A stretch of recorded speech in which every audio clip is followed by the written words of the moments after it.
As World War II faded into memory, the grim remnants of its destructive machinery began to surface.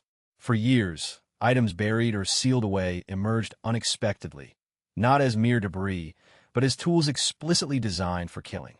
Among these discoveries was a Soviet aircraft engineered for ground attacks, equipped with a forward-mounted gun. Its design emphasized surprise, close-range assaults on moving targets, prioritizing immediate damage over high-altitude combat. Another find was a military booby trap, loaded with live explosives.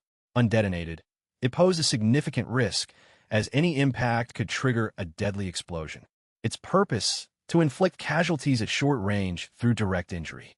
Like these, many other discarded items lay scattered across various locations, uncollected, unrecorded, simply left where they were last used.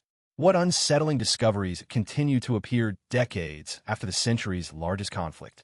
The unearthed headquarters of Unit 731, a covert biological warfare research facility, was located in Pingfang, China. In 1945, as Soviet forces advanced into Manchuria, they encountered a walled complex on the outskirts of Pingfang, an industrial zone south of Harbin. Initially, it appeared to be a factory spanning 6 square kilometers and comprising over 70 buildings. However, inside they found no assembly lines or typical offices, but sealed rooms with ventilation systems, sterile areas, laboratories with surgical tables, and empty cages. The facility was deserted, devoid of personnel, marked only by scorched walls, destroyed records, and the lingering traces of a large-scale medical installation. Around the area, they discovered mass graves containing human remains, some intact, others bisected or bearing signs of incomplete surgeries. The records had been burned, leaving no names, salaries, or official orders, only scattered documents. One mentioned Unit 731. Soon, interrogations of Japanese prisoners revealed that this site served as the primary base for a clandestine program involving biological and chemical experimentation conducted by the Imperial Japanese Army. Testimony indicated the testing of biological weapons, along with surgeries performed on live subjects without anesthesia. The site, operating for years as a secret laboratory, had been exposed. The Soviet military secured the area, gathering soil samples, analyzing remains, and photographing the facilities, before forwarding reports to Moscow. During the Khabarovsk war crime trials in 1949, several former members of Unit 731 confessed to their activities at Pingfang, detailing the site's operations. These included virus testing, the development of plague, cholera, and typhoid bombs, experiments involving freezing bodies, vivisections, and the airborne dissemination of bacteria. These admissions served as evidence during the trial, marking the first public acknowledgement of Unit 731's existence in a legal proceeding. Following the trial, Soviet forces maintained surveillance over the area, choosing not to demolish it, but sealing its entrances and closing off key sections. Over time, the complex fell into disrepair. Some buildings deteriorated, while others were repurposed for industrial use, with much of the area left unmaintained. Knowledge of the site's existence remained confined to military personnel, local authorities, and a few researchers. It was absent from maps and lacked any identifying markers. In the 1980s, with the declassification of Soviet documents, Pingfang gained the attention of some Chinese journalists who visited the area. They confirmed that several buildings remained intact and managed to enter some of the structures, capturing images of brick walls with barred windows, iron-sealed doors, dust-filled rooms, and scattered pieces of medical equipment. In the 1990s, Japanese and Chinese researchers initiated a collaborative project to locate physical evidence of biological activity. They organized excavations within the complex, uncovering vials labeled in Japanese, medical syringes, cremated human bones, and metal components of boilers. Forensic teams analyzed the samples, finding traces of infectious agents in some. In 1995, a more extensive investigation led to the discovery of an underground cold storage room containing metal boxes. These boxes may have held samples or even bodies used in the unit's gruesome experiments. The discovery highlighted the chilling legacy of Unit 731 and the desperate need to fully understand its operations. The facility contained sealed containers, some holding organs preserved in formalin, while others were empty. Discarded surgical tools and decaying work clothes were also present, along with incomplete blueprints of the building. All items were cataloged, sealed, and transported to laboratories in Beijing. The Chinese government confirmed the center's existence and its use for developing prohibited weapons. The area was designated a historical site, and in 2000, renovations began to convert part of it into a museum. The main cells were restored, the surrounding fence was cleared, and walkways were built for visitors. An exhibition hall with archival documents was also established. In 2001, the Pingfang District 731 Unit Museum officially opened, under state supervision. Open to the public, guided tours allowed visitors to see the original corridors, isolation chambers, some surgical rooms, and artifacts discovered during excavations. The building's structure remained unchanged, preserved as it was found.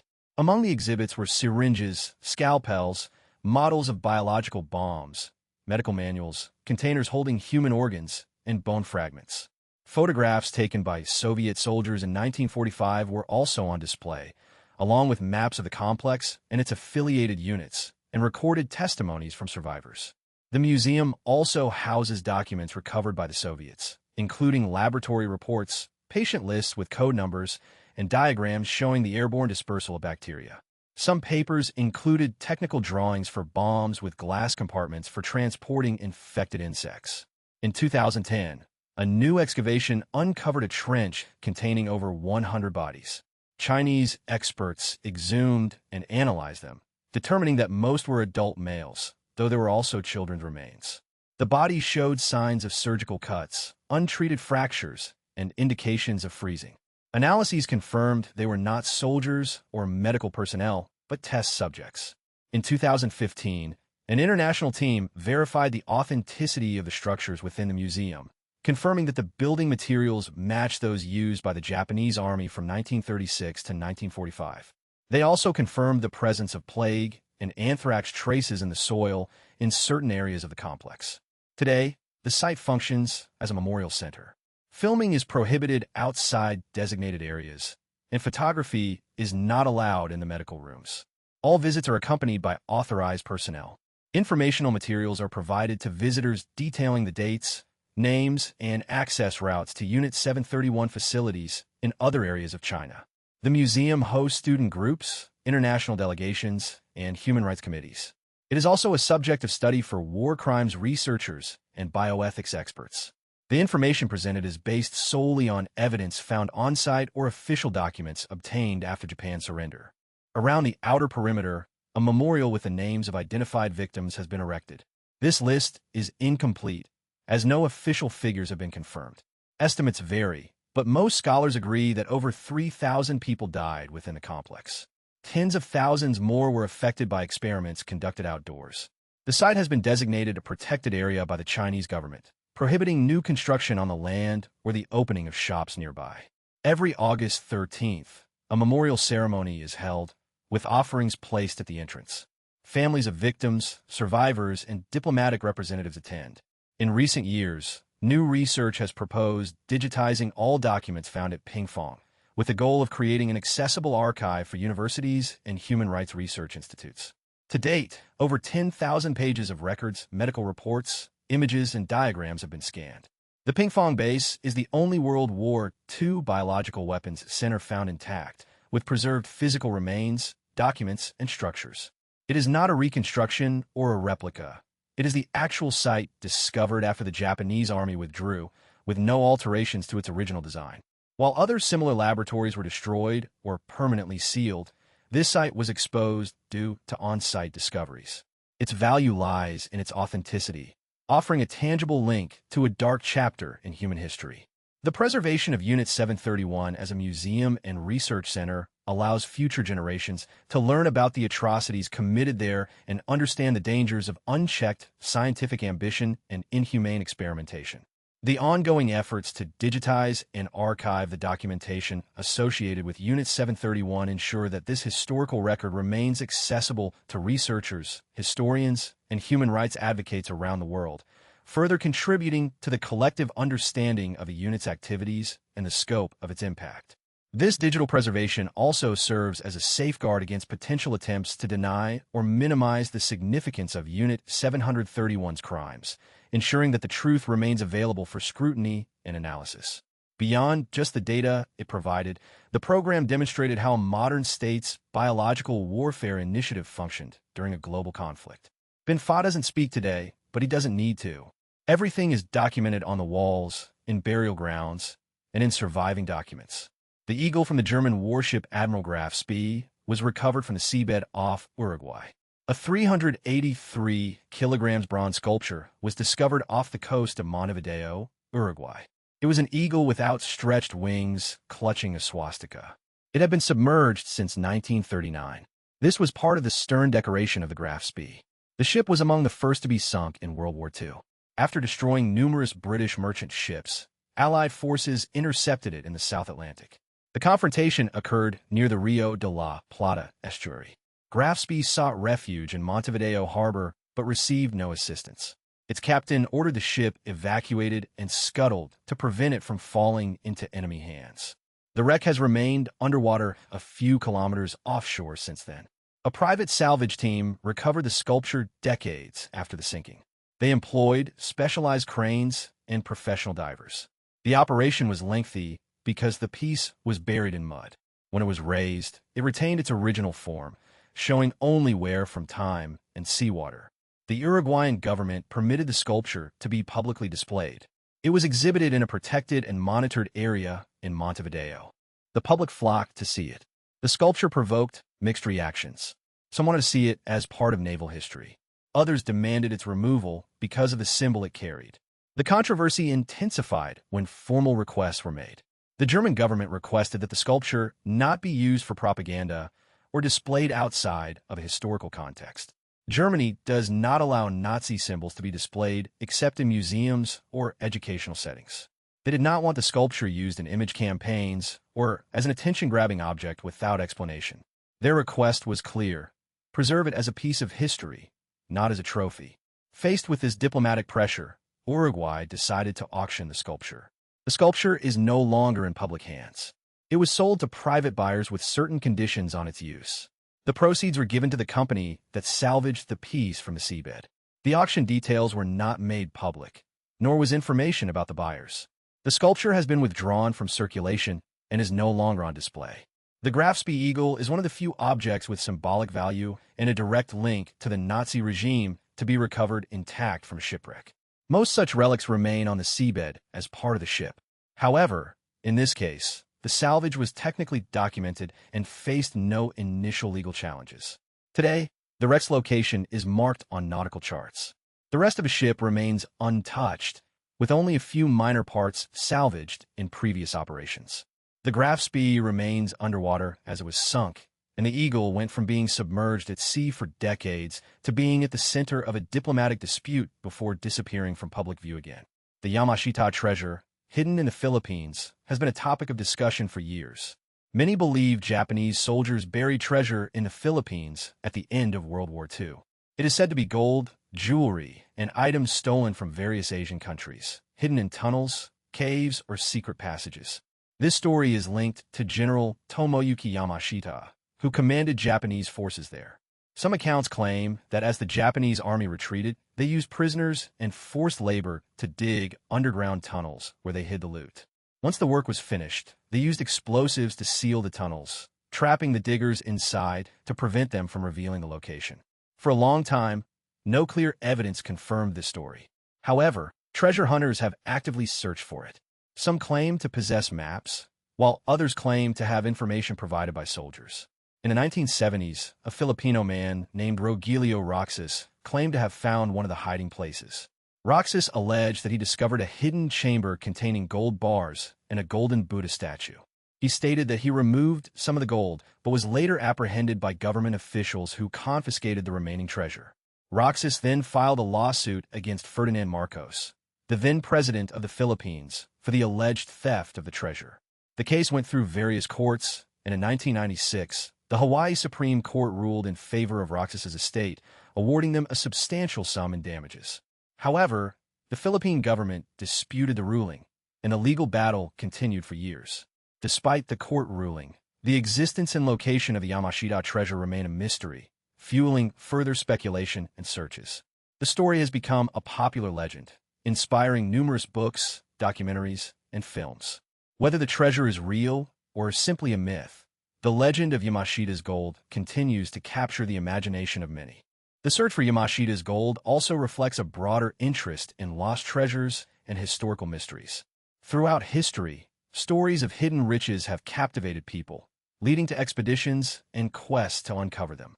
From the lost city of El Dorado to the treasure of the Knights Templar, the allure of finding vast fortunes has driven adventurers and historians alike.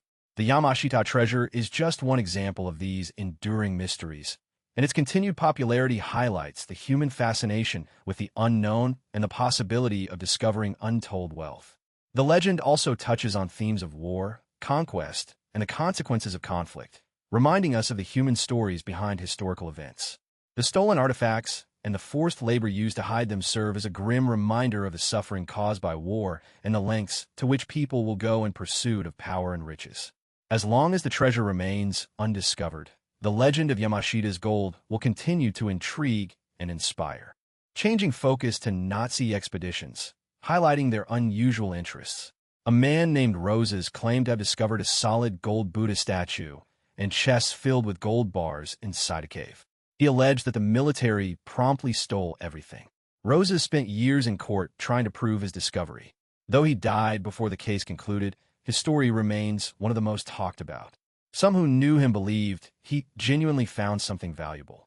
Others dismissed his tale as a fabrication for fame. Some theories suggest that this treasure was used to fund covert operations during the Cold War. Still others claim that special agents recovered some of the gold and deposited it into private accounts.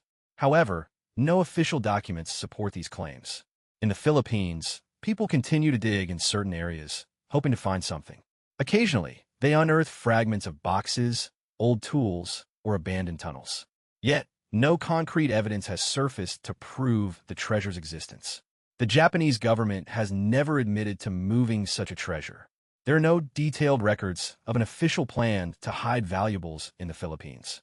Historians believe that some looting by individual soldiers likely occurred, but not on a grand scale. Nevertheless, the legend persists. Believers in Yamashita's gold insist that many unexplored caves remain, especially in mountainous and remote regions. Some even claim that traps or explosives were set to prevent anyone from finding the treasure. Over time, this legend has become part of local folklore. A British ship, laden with silver, sank in the Atlantic Ocean. In February 1941, a British merchant ship named SS Gersapa was attacked by a German submarine while crossing the Atlantic. The ship was carrying precious metals and sank over 4,000 meters deep off the coast of Ireland. It held approximately 220 tons of silver. The ship's location remained unknown for decades. It had departed India, heading for Britain, but diverted to Ireland due to fuel shortages. It sailed alone, without protection, having separated from its original convoy. This made it an easy target for German U-boats lurking in the area. The attack was swift. A torpedo struck the hull, and the ship sank within minutes. Only one of the 85 crew members survived. He was found on a life raft days later, suffering from burns and dehydration. The rest perished at sea. The silver shipment was destined for the Bank of England. It was part of an agreed payment with other nations to finance the war effort. For many years, the ship's location was a mystery. Records confirmed that the ship carried silver, but the exact location was unknown. The seabed in this part of the Atlantic is very deep, making any search difficult. Furthermore, over time, much useful reference information was lost. In 2011, the American company Odyssey Marine Exploration began an expedition to find the SS Gersapa. They used advanced technology and underwater maps to survey the area. After several attempts, they located the wreck. The ship had broken in two, but was otherwise in relatively good condition. Images revealed sections of the hull, cargo remains, and personal belongings of the crew. This discovery was considered a technological achievement. The team recovered more than 100 tons of silver. This was one of the largest recoveries of precious metal from the seabed in history. The entire process was documented and monitored by British authorities. The shipment was transported to the United Kingdom on a special vessel. The agreement between the company and the British government stipulated that Odyssey would receive a percentage of the recovered value, with the remainder returned to the state. The silver was melted down and stored. A portion of it was used to pay off historical debts. The SS Gersapa case raised debates about the ownership of shipwrecked items. Some groups argued that the shipment should be preserved as a memorial.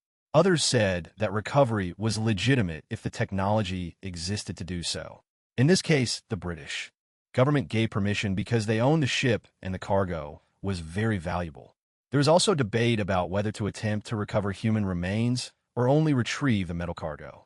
As the shipwreck occurred in deep water and in a war zone, the decision was made to focus solely on the recovery of the silver. The success of the SS Gersapa recovery has spurred interest in other deep-sea wrecks and the potential for recovering lost treasures. However, ethical considerations and the challenges of working in such environments remain significant factors. The story of the Gersapa serves as a reminder of the human cost of war and the enduring allure of sunken treasure. The advanced technology that made the recovery possible also highlights the ongoing advancements in marine exploration. This achievement underscores the potential for future discoveries in the vast and largely unexplored depths of the ocean. The recovery operation itself was a complex undertaking, requiring careful planning and execution. The extreme depth and challenging conditions demanded specialized equipment and highly skilled personnel. The team faced numerous technical hurdles, including strong currents, poor visibility, and the risk of equipment failure. Despite these challenges, they successfully completed the mission, bringing to light a significant chapter in maritime history. The recovered silver not only provided a financial benefit, but also offered a tangible link to the past. The artifacts and personal belongings found alongside the silver offered poignant reminders of the lives lost in the tragedy. The discovery and recovery of the SS Gersapa represents a remarkable feat of engineering and a testament to human ingenuity. Near the village of Ben in central Germany sits Westburg Castle, a triangular stone structure atop a hill. During the Nazi regime, Heinrich Himmler selected it as an iconic headquarters for the SS. The castle was renovated to become a center for training, rituals, and research, holding special significance for the SS. In the castle's lower level, a round room was constructed using dark stone blocks. It featured a domed ceiling, a stone slab at its center, and 12 alcoves along the sides. Some believe these spaces were reserved for the most important members of the group. The floor was adorned with a large symbol carved from stone, a black sun with 12 rays. This design was unique to this location and did not appear elsewhere in official Nazi imagery. The SS oversaw the castle's construction, using prisoners from a nearby concentration camp for the strenuous labor. Many prisoners died during the construction of tunnels, secret passages, and underground rooms. Due to time and resource constraints, some parts of the project were never completed. After the war, Allied forces occupied the site. They examined the records, structures, and remaining contents of the rooms. The castle was closed for many years before reopening to the public as a museum. The symbol on the floor has inspired numerous theories. Some suggest it has magical or mystical significance, while others believe it represents power and order. No documents explain its precise function. However, it is known that Himmler visited the site frequently and considered it special. Visitors to the room often note its silence, the coldness of the stones, and the space's symmetrical design. With no windows or decorations, the room's design creates an imposing atmosphere of control. Light enters through a small opening above, shining directly onto the center of the room at certain times of the day. Welsburg Castle stands as one of the few spaces designed by the Nazis for symbolic purposes rather than as a military base or office. The underground room, with its shapes and designs, is a key attraction for visitors. Today, the site is preserved as a reminder of what was attempted there. Ceremonies or meetings by extremist groups are prohibited. Clear inspections and regulations are in place to avoid any misuse. Formerly a private worship space, it is now a piece of history that can be viewed and studied openly. In other news, a World War II relic was discovered in a field in County Down, Northern Ireland, after being buried for 70 years. John Ross Magnady, a local man with experience in archaeological searches, was metal detecting in the area. He unexpectedly discovered an intact object from the Second World War. His detector emitted a strong signal. Digging down, he found a long, reset metal structure buried not too deep, a naval mine. The object showed signs of wear, but retained its shape. Further inspection revealed that it was still loaded with TNT and had not exploded. Magneti left the device undisturbed and contacted the authorities, recognizing the danger of moving the volatile explosive. The area was immediately secured, and bomb disposal experts were called in to assess and safely remove the mine. Such discoveries highlight the potential dangers that still linger beneath the surface, even decades after conflicts have ended. These finds serve as a stark reminder of the widespread impact and enduring legacy of war, underscoring the importance of caution and respect when encountering potentially hazardous materials. The recovery of the SS Gersapa showed that recovering valuable cargo from World War II is still possible, even after more than 70 years. Advances in underwater technology enable access to previously unreachable locations. The shipwreck remains on the seabed, marked with coordinates and protected by international agreements. The site is considered a war grave, and access is restricted without permission. Only what is visible and permissible under established procedures can be recovered. The SS Gersapa has transformed from a forgotten story in the archives into a real-world case of historical recovery. Its discovery revealed that much remains beneath the ocean's surface, with war leaving traces even in unseen places. The dangerous area prevented close access to the ship's interior, except for visible areas. Precautions were taken to avoid disturbing sensitive components. In stark contrast to these efforts to unearth relics of the past, Westburg Castle stands as a somber monument to a dark ideology. Its architecture, imbued with symbolism and sinister intent, serves as a warning against the seductive allure of extremism. The cold stones and stark design of the underground chamber evoke a sense of unease, a palpable reminder of the chilling atmosphere that permeated the Nazi regime. The castle's preservation is not merely an act of historical conservation, but a crucial safeguard against the resurgence of hateful ideologies. By confronting the physical manifestations of the past, we can strengthen our resolve to prevent such atrocities from ever happening again. The meticulous recovery of artifacts from the SS Gersapa and the careful preservation of Westburg Castle underscore the multifaceted nature of historical preservation. While the former seeks to reclaim tangible remnants of a bygone era, the latter focuses on preserving a site laden with symbolic significance, a place that embodies the darker aspects of human history. Both endeavors require a deep respect for the past and a commitment to safeguarding its lessons for future generations. These efforts remind us that history is not merely a collection of dates and events, but a complex tapestry of human experiences, achievements, and failures that shape our present and inform our future. Ahnenerbe's primary mission involved finding the origins of the Aryan race. The organization launched expeditions to various regions, including Tibet, to find evidence of Aryan ancestry. In one instance, a potentially explosive situation arose when Ross Magnate discovered an old artillery shell on his property.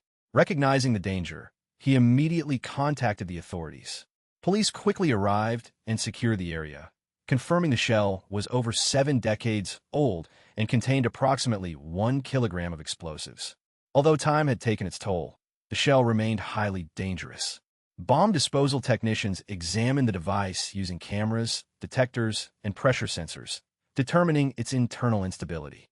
They decided to detonate it in place. The controlled explosion occurred at 10 a.m. the following day, echoing throughout the village. Residents emerged from their homes, some speculating about military exercises or accidental explosions. The police explained that the shell was a remnant of World War II, forgotten for decades but still capable of detonation. This announcement caused considerable alarm. Records indicated the area had been used for Allied military training exercises in the 1940s. The fields of North Iceland served as a training ground for exercises involving explosives, troop movements, and pre-deployment simulations. Many of these exercises lacked precise documentation, leading to some unexploded shells being buried and forgotten. The discovered shell was likely one of these, covered over and lost to time. Had someone struck it with machinery, it could have detonated. This discovery reopened the debate about the extent of war relics still hidden within the British countryside. Ross Magnate was commended for his responsible actions. He avoided attempting to move or dismantle the shell, adhering to proper safety procedures thanks to his prior military knowledge. While not his first encounter with historical artifacts, this was by far the most dangerous. Authorities expressed their gratitude for averting a potential disaster. Following the incident, a thorough inspection of nearby land was conducted. Modern detection equipment was used to search for similar signals. While no additional active explosives were found, various metal relics, old tools, and non-hazardous parts were recovered. Several landowners requested inspections of their property to prevent similar surprises. The unexploded shell serves as another reminder of how the echoes of war continue to resurface. It was not located in a museum or battlefield, but rather in an ordinary field just meters from a home. It lay buried for over half a century, unseen and nearly detonated. In another remarkable find, the shipwreck of the Musashi, a massive Japanese battleship from World War II, was discovered by a tech millionaire. During the war, Japan built two enormous battleships, the Yamato and Musashi, which are the largest of their time. These ships boasted massive guns, thick armor, and the capacity to carry thousands of personnel. The Musashi, completed in 1942, participated in numerous campaigns before its sinking. On October 24, 1944, during the Battle of Leyte Gulf, the Musashi was attacked by American aircraft. It sustained dozens of hits from bombs and torpedoes. The ship endured for hours, but eventually capsized and sank, claiming the lives of over 1,000 sailors. Survivors were rescued by other Japanese warships. For many years, the precise location of the wreck remained unknown. In 2015, American entrepreneur Paul Allen, co-founder of Microsoft, announced that his team had located the Musashi's wreckage. They employed a modern vessel equipped with advanced underwater search technology. After several days of surveying the sea beyond sea off the Philippines, they detected a large metal structure on the seabed. Upon deploying a remotely operated vehicle with cameras, they confirmed it was the Musashi. The images revealed sections of the hull, shattered gun turrets, and fragments of the command structure, all resting at a depth of over 1,000 meters. Despite the extensive damage, some portions of the ship remained remarkably well preserved. Experts were able to identify the vessel based on technical details and distinctive features. Paul Allen shared these images online, expressing his honor at discovering the ship and paying tribute to those who perished on board.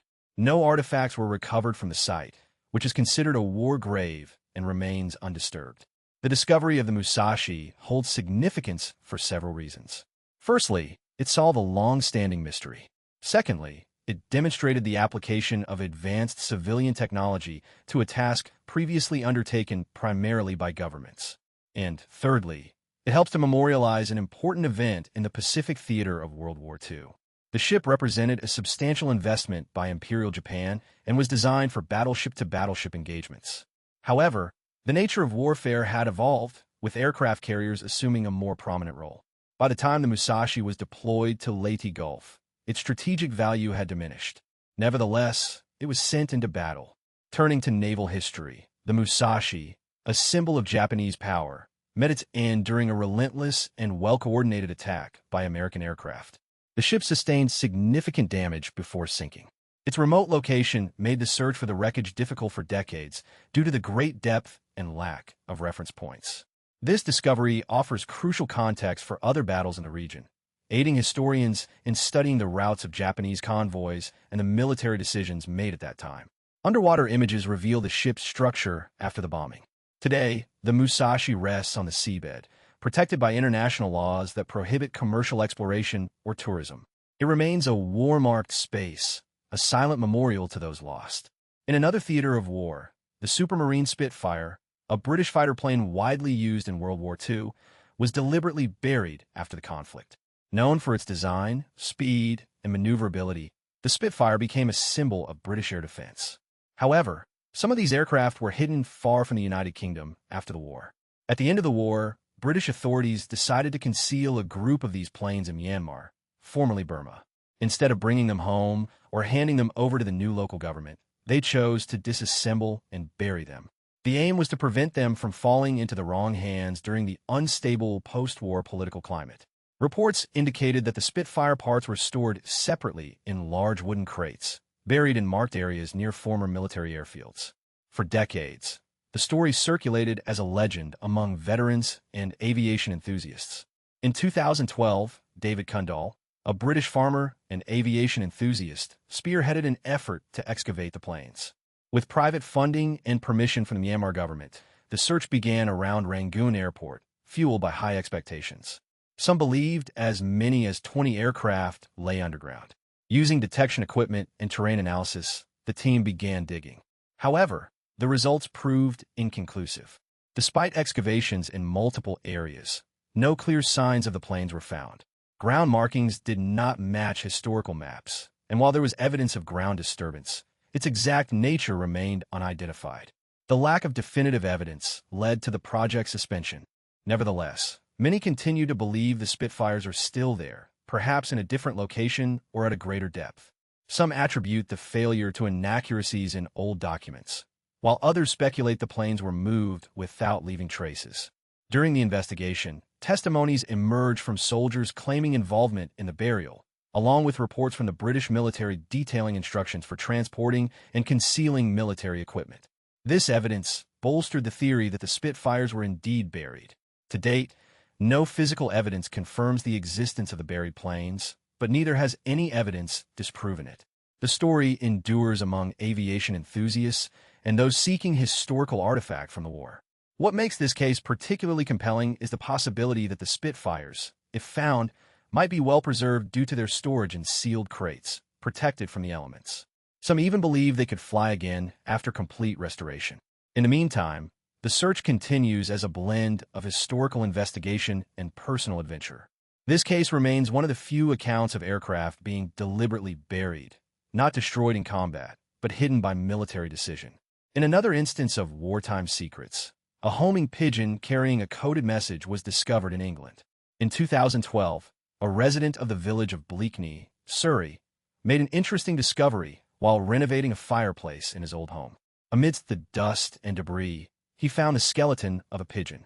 Attached to the bird's leg was a small red tube secured with lead wire. Inside the tube, he found a rolled-up piece of paper with strange symbols. The man had inadvertently discovered an unopened message from World War II. During the war, the United Kingdom used an old method to send sensitive information: carrier pigeons. Over 250,000 pigeons were trained by the National Pigeon Service. These birds flew across the English Channel, delivering vital messages. Adding to the intrigue surrounding potential Nazi activity after the war is Operation High Jump, a U.S. Navy mission to Antarctica led by Admiral Richard Byrd, beginning in 1946. The operation involved a large naval force, including aircraft carriers, submarines, and numerous support vessels. The official purpose was mapping and exploration, but some speculate it had a covert military objective, namely investigating rumors of a hidden Nazi base in Antarctica.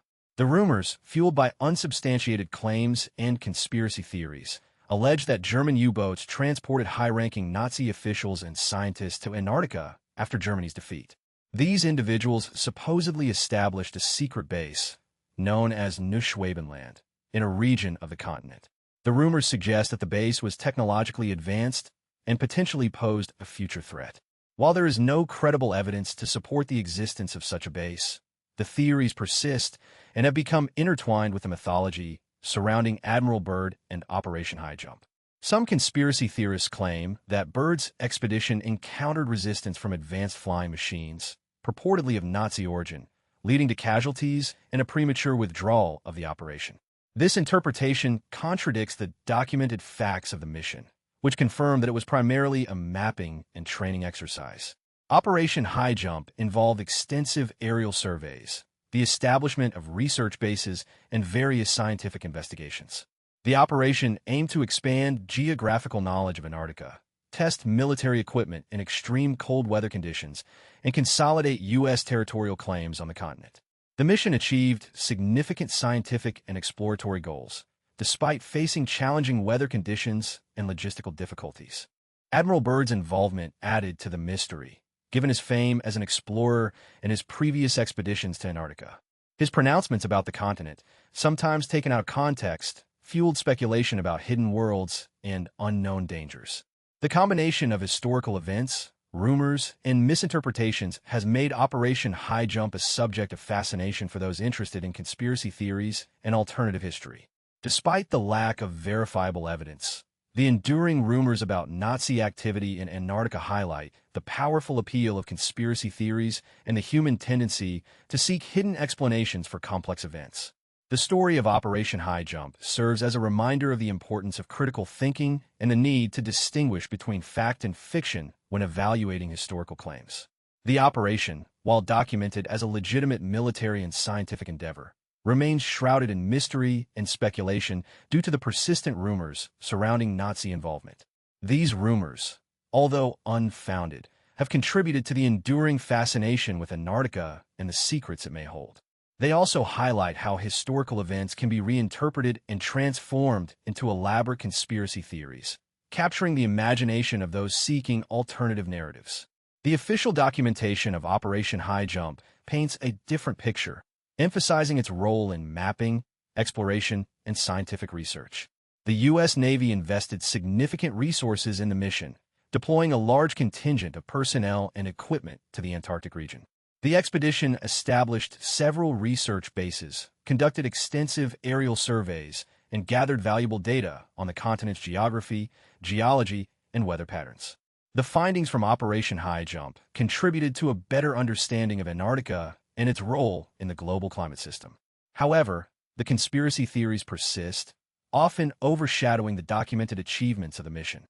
The enduring appeal of these theories lies in their ability to offer alternative explanations for historical events, challenging the mainstream narrative and appealing to those who distrust official accounts. The combination of historical facts, rumors, and speculation has made Operation High Jump a captivating subject, attracting attention from both serious researchers and those interested in the fringes of history. The alleged Nazi base, Neuschwabenland, is often depicted in conspiracy theories as a technologically advanced facility, equipped with advanced aircraft and weaponry. Some accounts even claim that the base served as a refuge for Hitler and other high-ranking Nazi officials who escaped Germany after the war. These claims, however, lack any credible evidence and are largely based on speculation and misinformation. Historians and researchers who have studied Operation High Jump have dismissed the Nazi base rumors as unfounded. They point to the lack of physical evidence, the inconsistencies in the accounts, and the absence of reliable sources to support the claims. The official documents of the mission do not mention any encounters with Nazi forces or evidence of a hidden base. Despite the lack of evidence, the Nazi Antarctica theory continues to circulate online and in popular culture, fueled by sensationalist books, documentaries, and websites. The theory has become intertwined with other conspiracy narratives, such as the Hollow Earth theory and the belief in extraterrestrial contact. The enduring appeal of these theories highlights the human tendency to seek alternative explanations for complex events and to question official narratives. The story of Operation High Jump serves as a reminder of the importance of critical thinking and the need to evaluate historical claims based on verifiable evidence. While it is important to remain open to new perspectives and interpretations, it is equally important to distinguish between fact and fiction and to rely on credible sources of information. The mission's official documentation reveals a story of scientific exploration and military training. The U.S. Navy aimed to expand its knowledge of Antarctica, test equipment in extreme conditions, and assert its presence in the region. The mission achieved these goals despite facing numerous challenges, including harsh weather, logistical difficulties, and political tensions. However, the lure of conspiracy theories continues to shape the popular perception of Operation High Jump, obscuring the documented facts and promoting unfounded claims. The integration of Nazi conspiracy theories with the historical expedition creates a fascinating and complex narrative, blending elements of fact and fiction. While the scientific and military achievements of Operation High Jump are undeniable, the enduring rumors about Nazi involvement add a layer of intrigue and mystery to the story.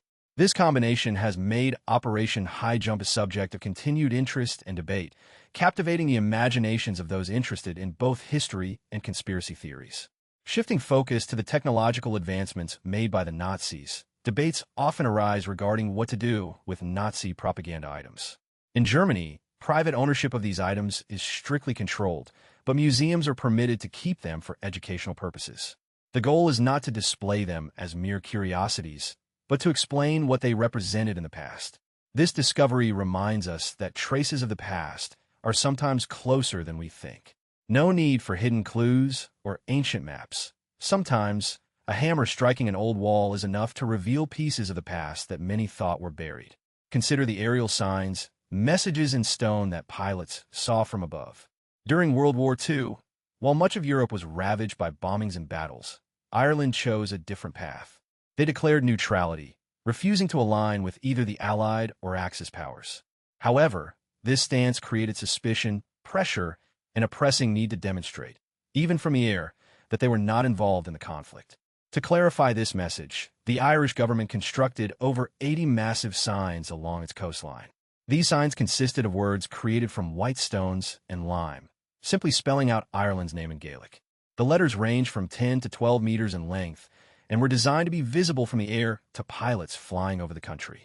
They were not symbols or warnings, just simple, highly visible words. "No war here," they declared. Although theoretically intended to protect the nation's neutrality, these signs also became navigational aids for Allied pilots. They helped locate the coastline, adjust course, and avoid flying into enemy territory. Some historians suggest that despite Ireland's official neutrality, they secretly cooperated with the Allies, sharing weather information, allowing reconnaissance flights, and even facilitating the passage of some British agents. The signs became part of that complex balance. On one hand, they showed Ireland's desire to avoid trouble. On the other, they provided practical assistance to the Allies. It was as if to say, we don't take sides, but we allow others to use our land in a controlled way. Over time, many of these signs faded. Vegetation covered them, wind eroded the lime, and some were completely dismantled. However, some still remain. In the 21st century, people began rediscovering them, using aerial photographs, satellite images, and hiking along the cliffs. As a result, some signs have reappeared, either intact or partially damaged, but still legible. One of the most well-known signs is located in County Wicklow. It sits on a green hillside overlooking the sea and is visible from the air in nearby roads. When the sun hits it at the right angle, the white letters shine brightly. Without explanation, it simply stands there silently, as if the message still holds meaning. These signs are not weapons or hideouts, but they speak volumes about how a small nation tried to survive without fighting. Amidst the chaos, Ireland chose to assert itself with stone, not guns. They did not want to be invaded or ignored. They simply wanted to clarify their national borders. Today, those letters are part of memory that is not always recounted. They show a different way of participating in the war, saying here in a way so large that planes could not ignore it. Consider also the graveyards of U-boats in the Atlantic. During World War II, the Atlantic Ocean was a silent battlefield where German submarines, known as U-boats, patrolled underwater to sever supply lines between North America and Europe. This continuous struggle was called the Battle of the Atlantic. It lasted nearly the entire war and caused thousands of deaths. U-boats attacked without warning, sinking ships and disappearing before anyone could react. But from 1943 onwards, detection technology advanced. Radar, sonar, and depth charges changed the situation. Hundreds of U-boats were sunk by Allied forces. Many were lost in various parts of the ocean, from the coast of Ireland to the Caribbean. The seabed became a vast graveyard of steel. For decades, these sunken submarines remained undiscovered. Some locations were secret, others simply forgotten. However, in recent years, thanks to better maps, underwater robots, and new historical research, many of these lost submarines have been found. One of the most famous discoveries was the U-576, found in 2010 off the coast of North Carolina. It rested there, a relic of a brutal underwater war. This section will investigate some of the advanced technologies developed during this period. Specifically, it will analyze some experimental weapons systems by the Germans. Similar to those lost documents are sunken U-boats, which offer glimpses into the past. One U-boat, lying more than 200 meters deep, was sunk in July 1942 during a battle with an Allied convoy. Remarkably, its hull remains almost intact, appearing frozen in time as if it had just been sunk. Another notable case is the U-166, discovered near the Mississippi River Delta. An American warship sank it shortly after it attacked a cargo vessel. When the wreckage was found, the two ships lay close to each other, seemingly locked in their final confrontation. Many of these submarines still contain the remains of their crews and are thus considered war graves. Authorities usually decide against disturbing them, only allowing scientific teams to conduct external studies. Retrieving artifacts or exploring the interior without permission is forbidden. Besides human remains, Some wrecks still hold personal belongings, tools, maps, and even canned food, all preserved by the pressure and cold of the seabed. These time capsules offer insights into life aboard a U-boat. Cramped, damp, and dark spaces where sailors spent weeks underwater in silence, awaiting orders. Thanks to recent discoveries, historians can better study naval battles and honor those who perished during these missions. They were not just soldiers, but individuals trapped in a world of steel and water. Each sunken U-boat has a story, some lost in direct attacks, others hunted down while returning to base, and some simply vanished without a trace. Today, new technologies are revealing these stories one by one. The Atlantic holds thousands of secrets, its depths concealing the relics of a war that, while often silent, was no less devastating. These U-boats, once symbols of maritime terror, now silently recount their part in history as underwater ruins. Equally chilling are the remains of Josef Mengele's experiments at Auschwitz. In 1940, black trains carrying prisoners arrived at Auschwitz, unloading their human cargo in mere minutes. Upon arrival, prisoners had to pass before a doctor who quickly determined who was fit for forced labor and who would be immediately separated. Among those still standing, specific cases began to be singled out. Those who were twins, had disabilities, or were very short were separated from the group, becoming subjects of interest for Dr. Josef Mengele. Mengele would approach, asking simple questions, requesting information, examining the children, and inquiring about siblings. If he found anything useful, he would send them to a different area. Twins would be measured, weighed, have blood samples taken, and compared. They received various injections, some to observe reactions, others without explanation. Sometimes, he even injected liquids into their eyes to change their color. If one twin died, the other would be killed so Mengele could dissect them and record the differences. Some children underwent multiple surgeries without anesthesia. Everything was meticulously recorded in documents kept in files. In the end, the remains were sent to other areas for further analysis. There was no intention of healing, only observation and documentation. The assistants were also prisoners. Some had medical experience, others simply followed orders. They had to take notes, move the children, or clean up the remains, always under threat. Failure meant immediate replacement. Compared to other areas of the camp, children selected for experiments received more food and slept in barracks with roofs, but only as long as they were useful. When they were no longer valuable, they were removed from the facility. After liberation, investigators found records, notebooks, anatomical remains, drawings with notes, and photos of the experiments. Some notebooks contain dates, names, and recurring patterns, with matches found between different cases. Over 1,000 children participated in this program, with only a few surviving. Many believe they were receiving treatment for some illness. Josef Mengele escaped shortly after the war ended, fleeing to South America and never being captured. Years later, human remains found in Brazil matched his description, but there was never a trial. His name remains linked to these horrific experiments because of the documents found in the camp's basements. Before the Soviet army arrived, some camp officers tried to destroy or hide what they could, but there was too much evidence. The scale of the horror was simply too vast to conceal completely. Turning our attention to another mystery, the enduring legend of the Nazi gold train continues to capture the imagination. The alleged train, supposedly laden with gold and treasures, disappeared during the final days of World War II. The exact location of this train, if it ever existed, remains unknown. The story goes that as the Soviet army advanced into Poland in 1945, the Nazis attempted to evacuate vast quantities of valuables. They aimed to prevent these treasures from falling into Allied hands. According to the legend, a train packed with gold, jewels, artwork, and other plundered riches departed from Wrocław, then Breslau, and headed west. This train supposedly entered a tunnel near Wałbrzych and was never seen again. Over the decades, numerous individuals and groups have searched for the elusive gold train. Some believe it is hidden in a network of tunnels beneath the Owl Mountains, while others think it may lie buried elsewhere in the region. The Polish government has even been involved in the search at various times, using ground-penetrating radar and other advanced technologies to scan potential locations. In 2015, the hunt for the Nazi gold train gained renewed momentum when two treasure hunters, Piotr Koper and Andreas Richter, claimed to have located the train using ground-penetrating radar. They identified a specific location near Wałbrzych, leading to widespread media frenzy and attracting hordes of amateur treasure seekers to the area. However, subsequent investigations by the Polish military and other experts cast doubt on their findings. Despite the initial excitement, no evidence of a train was ever found at the site identified by Koper and Richter.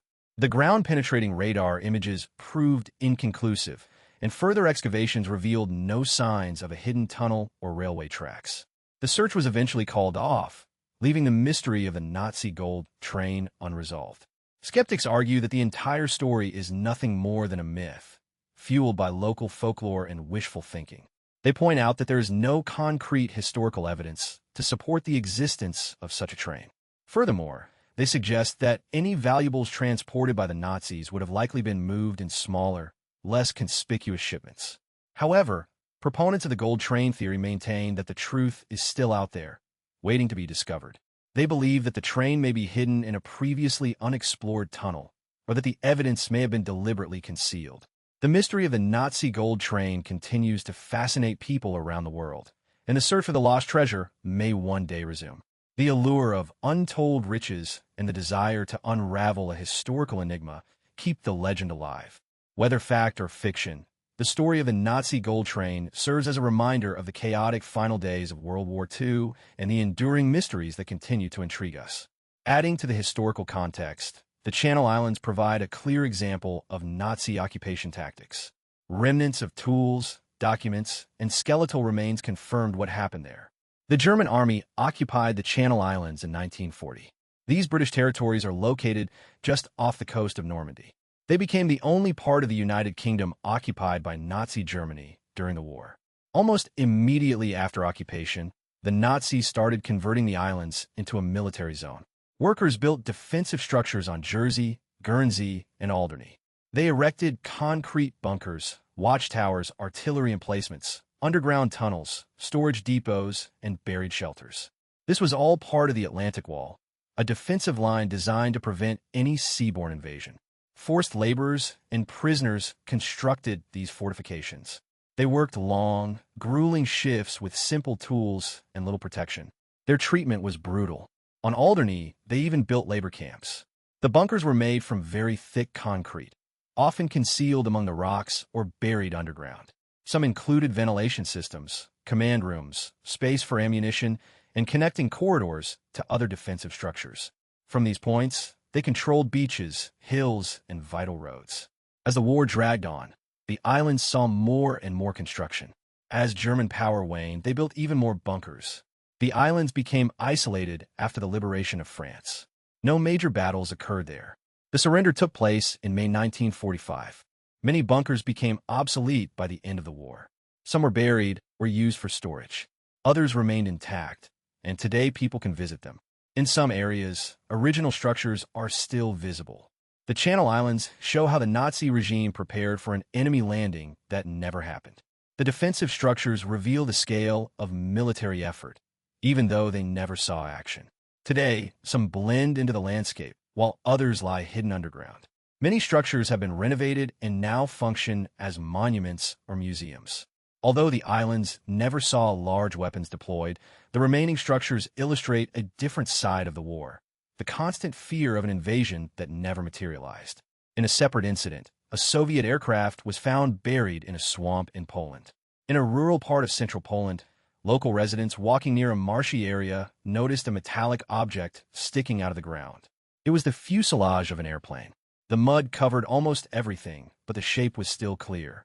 Inside were the bodies of two people in their seats. They wore full uniforms. They died on impact. The plane was an Ilyushin Il-2, a Soviet ground attack aircraft. It was used for low-altitude operations where visibility was limited. Finding one intact after so many years was unusual, so this discovery garnered immediate attention. The plane was not shattered. It was only damaged by the impact and the passage of time. Local authorities went to the scene. They confirmed that the plane dated back to World War II and that the engine was still there. The identification plates were legible, and there was no sign anyone had tried to move it before. Everything indicated the plane had been there since the crash. According to military records, the plane may have been shot down in early 1945 during a Soviet offensive to push German forces out of this part of Poland. Soviet forces advanced through Poland, driving the German army west. During this period, enemy fired down numerous aircraft or experienced in-flight problems. This aircraft showed no signs of gunfire. It may have suffered a mechanical failure, or it may have tried to make an emergency landing, but failed to land safely. The bodies were carefully removed. Forensic pathologists packed and sent them to Moscow for identification. The hope was that surviving relatives could reclaim the remains. The uniforms had military insignia, but no personal papers were found. DNA would be the only way to learn their identities. The aircraft was left in place for a while, then it was dismantled. Some parts were donated to a World War II museum. The rest was stored. The intention was not to restore it, but just to preserve what was possible. This was not a common aircraft model, so it was deemed worthy of historic display. Locals said there were always rumors of Soviet plane in the swamp. Concluding with a reflection on the remaining secrets and unanswered questions, consider the aircraft that crashed in the region. Some older residents recall hearing an explosion during the war's final days, but what exactly happened remains uncertain. The discovery of the wreckage has brought this story, previously buried beneath the swamp, to light. This is not an isolated incident. Aircraft debris from that era, mostly Soviet planes, have been found in other parts of the country. While there have been reports of German and Allied aircraft as well, the cold mud and isolation of certain areas have aided in the preservation of these fragments, which are now valuable resources for reconstructing the conflict. In this particular instance, the condition of the fuselage and the position of the bodies are especially striking. They remain seated as if nothing has changed since the day the plane went down. This offers valuable insights into the flight's final moments. With no black box, no witnesses, and no official reports, only the mud, metal, and bones can tell the story of what occurred. The underground factory in the Harz Mountains served as a tomb. In 1944, Allied air raids destroyed many of the above-ground factories that the Nazis could use to replace facilities, prompting the authorities to move weapon production underground. In the Harz Mountain region, prisoners transferred from Buchenwald were forced to dig over 20 kilometers of tunnel. Equipped with oil lamps and picks, they were required to break rock for long hours, without brakes or safety equipment. Inside these tunnels, rails, large machines, generators, and electrical grids were installed. Here, they manufactured parts for cannons, tanks, and components for the Messerschmitt Me-262 jet fighter. The air inside was nearly unbreathable. Stone dust caused the prisoners to cough up blood, and many walls collapsed due to the pressure, leaving no quick escape routes. If a tunnel collapsed, there was no way out. The lights frequently went out, leaving only noise and darkness. Prisoners were only fed if they met their minimum production quotas. Failure to meet the quota meant no food at all. Each week, corpses were removed and replaced with new prisoners. Everything was expendable. When American troops advanced in April 1945, they found idle machines, missile fragments, tools scattered on the ground, and thousands of corpses lying among unfinished parts. Army engineers disabled explosive devices that were still ready for use. Since then, artifacts have continued to surface. Munitions are discovered after rainstorms or during accidental excavations. The main tunnels have been sealed with concrete, but toxic dust, residual debris, and old explosive materials remain inside. Nothing is operational, but everything remains in place. Idle machinery, broken bones, and tools mixed with incomplete structures. This underground factory served as a tomb until the final days of the conflict. It was a grim testament to the Nazi war machine's desperation and the brutal exploitation of forced labor. These discoveries underscore the importance of continued investigation and remembrance. They provide tangible links to the past, helping us understand the human cost of war and the depths of Nazi brutality. Each artifact, each recovered piece of wreckage, and each newly unearthed tunnel section adds to the historical record, offering a more complete picture of those dark times. The stories of the fallen airmen and the enslaved factory workers serve as stark reminders of the sacrifices made and the atrocities committed during World War II. The ongoing discoveries also raise important ethical questions about how to handle these sites and remains. Should the tunnels be fully excavated and opened to the public, despite the inherent dangers? How should the remains of the victims be treated with respect and dignity? These are complex issues with no easy answers, requiring careful consideration and collaboration between historians, archaeologists, and government authorities. Moreover, the persistence of unexploded ordnance and toxic materials poses a significant threat to local communities. Regular monitoring and remediation efforts are essential to ensure the safety of residents and prevent future accidents.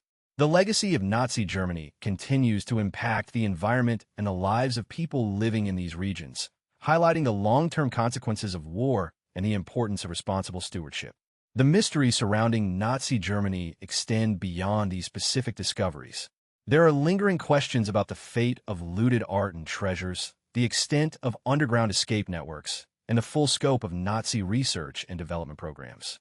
While significant progress has been made in uncovering these secrets, many remain elusive, hidden beneath layers of disinformation, destroyed records, and the passage of time.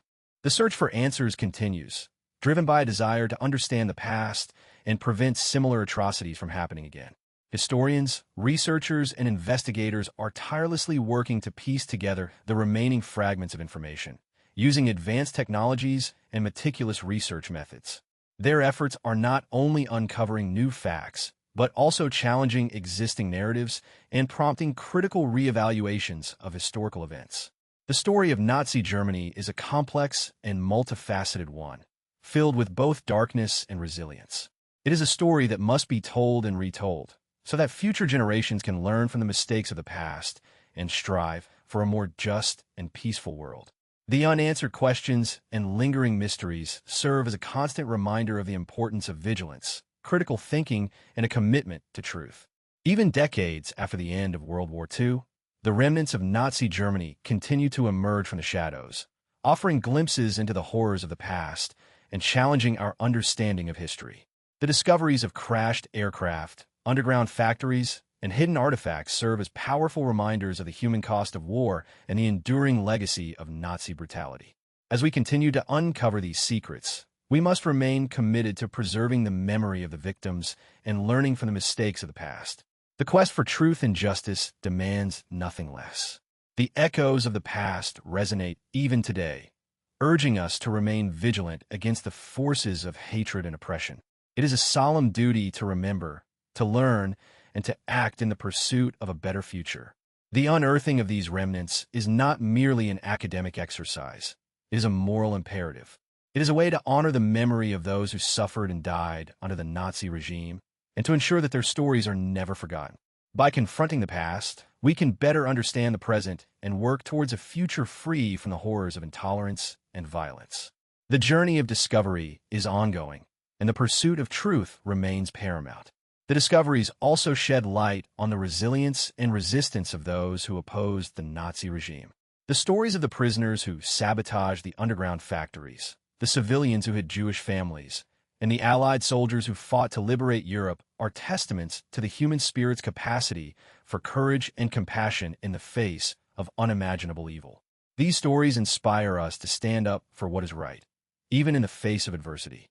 The legacy of Nazi Germany is a complex and challenging one, but it is a legacy that we must confront if we are to build a more just and peaceful world. The unanswered questions and lingering mysteries serve as a constant reminder of the importance of vigilance, critical thinking, and a commitment to truth. By learning from the mistakes of the past, we can create a future where such atrocities never happen again. In conclusion, the remnants of Nazi Germany, whether they be crashed aircraft, underground factories, or hidden artifacts, offer a glimpse into a dark chapter of human history. They serve as powerful reminders of the human cost of war, the brutality of oppression, and the importance of remembering the past.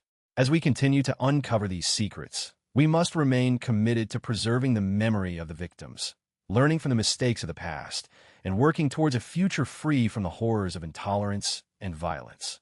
The journey of discovery is ongoing, and the pursuit of truth remains paramount.